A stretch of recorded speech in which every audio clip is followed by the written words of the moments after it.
Assalamualaikum warahmatullahi wabarakatuh. Daawade kusoo dhow janaalka Dalnoor Shiti. Daawada haddii aad nagu cusub tahay subscribe noo saar. Yaal soo dhawaada halkan waxaan idinkala wadaagayaa laba sheeko aad u qosol badan.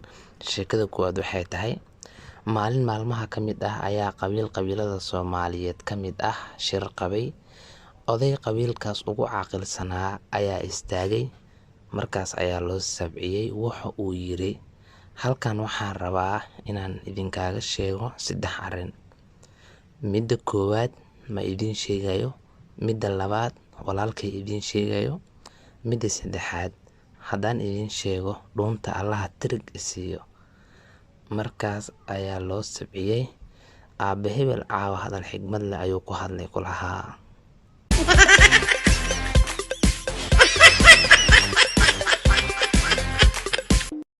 Sheekada labaad, ninbaa maalin walbo marka uu dukado waxa uu ku ducaysan jiray, Ilaahow naag labaad ii sahal.